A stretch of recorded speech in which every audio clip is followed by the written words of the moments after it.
I'm Jane Penty. I teach on the BA Product Design course, and the two projects that connect with this whole endeavour that Ezio has started are two projects that are based in the community, and they are fit within our curriculum. So they're constrained within certain things. So I was trying to explore how much we could do, how far we could go within the curriculum. Within a unit that's called User Behaviours and Experiences. So I'll tell you about that. We've got Let's Sort It Out, which was a collaboration with Camden and with Adam and his team in the Public Collaboration Lab. So that's they facilitated that whole project. And then we have the Calthorpe Living Lab, which is done with Calthorpe Project, which is just up the road on Gray's Inn Road, and Communities by Design. So we'll just move on with that. Okay, this is now that the two projects were connected by they related to waste and what we do with waste, what our attitude to waste is.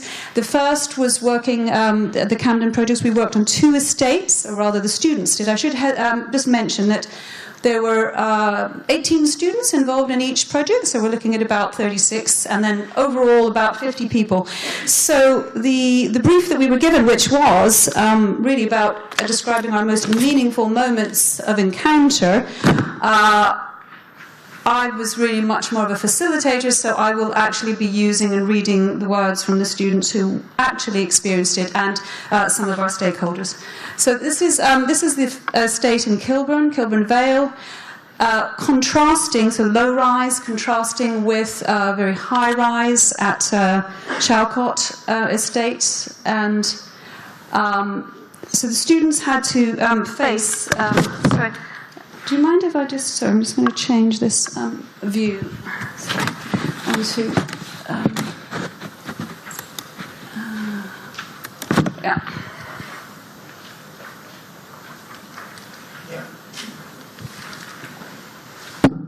Can it not manage that? It's just so I can read the notes as I go along. Yeah. But we don't... It's done it the opposite way there. Yeah.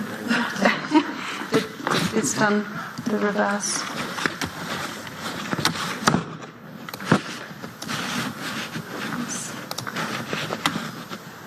It's about having your...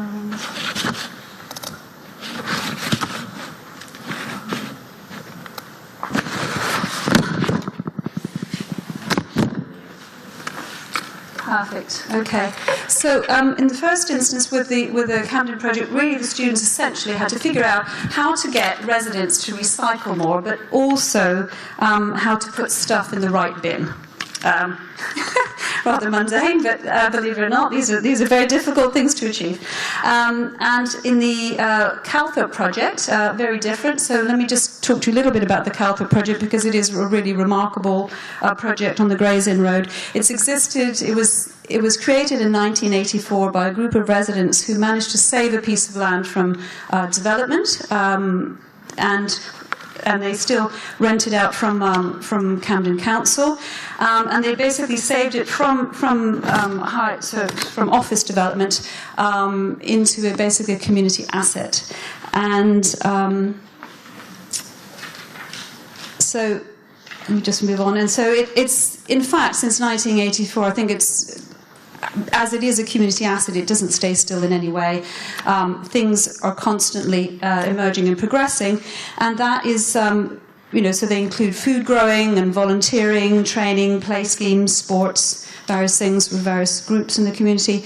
And now the latest addition to that is the actual Living Lab, which is a demonstration project. This is when we were being briefed, and that's Marina there. It's a demonstration project on site that has, they have had for a time anyway, growing facilities there, so they actually have gardens, so they grow things. And in order to create the closed loop, they've got a biodigester that's going in this summer, and they've opened a cafe in the spring. So when our students came on board, they were just opening the cafe. And essentially the challenge was for the students to help visitors to understand what was going on there, what a closed loop is, and hopefully take back some of this message back into their own lives. So they were literally, that was how open the brief was, how to engage visitors and get them to understand what was going on. So I will now move on to just some quotes from the students themselves. But resoundingly from the students, the interesting thing from the students is that for them, it was very much about the journey rather than the outcomes. So here's one. I still remember one occasion when a couple from South Wales who were in London to see a show and staying nearby wandered into Calthorpe. The feeling of surprise they had when entering the garden and the happiness it gave them to see such a project in London was uplifting and showed how important these community projects are. For others, it was when I volunteered in the cafe. I enjoyed helping out and felt a strong sense of belonging to Calthorpe. And again, when I volunteered several times in the garden. The special moment was when Calthorpe allowed our groups to take over a room and hold a vibrant and energetic ideation session. And when I propagated my own plants and started hydroponics in my house, I took Calthorpe and its ethos home. A different sort of encounter, obviously. Moving to Camden, it was meeting the residents that helped with real feedback and validation of our ideas. It is then that design creates a bridge with the real world, and we become aware of the impact it can have as a trigger for change. So hugely empowering experience for the students.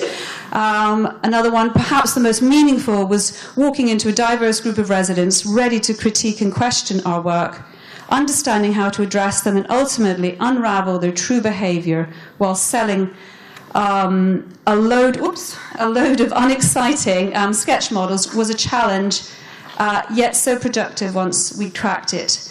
And then this is another one. This photo is about something over my expectation. The previous project's observation, which I did, is about see what I want to see. And this photo is about see something I never imagined to see before. It brings huge impacts to me. It is the first time I realized and to understand what observation is, which I mean real observation. It opens my eyes and tells me about how important of research is in real life. The conversations also that went on beyond discussions on waste, when a resident showed us around their whole flat, and you could see how proud they were, and I really understood their attitude to their space and their possessions, hence my food caddy. And then from the residents now, we're just finishing up, when the students dropped by my place, as they'd had a chance to assimilate the information I'd given them at the initial meeting, and so they were fired up with ideas and questions, and they were free to think for themselves. And finally, the most meaningful encounter for some of our, if you like, the clients or the stakeholders were the student presentations, appreciating the quality of thought and investigation that we don't always have time to go into when running community projects. And the final comments were, first, middle, last presentations. I'm very impressed with the creativity. They received a small briefing and could understand the needs and issues related to the problems presented to them. It was a bit of fresh air into my daily working life. And I'm going to end with that, but just to say that from my point of view, sort of from the outside, and I'm sure Adam could say a lot more as well, the really interesting thing for the students was just the encounters and how empowered they were by being let into people's lives. So it's not that we always deal, we always talk about users in our projects, but the idea that there was actually a much deeper connection enabled through the project. So that's it. Thanks. Thank you, Jill.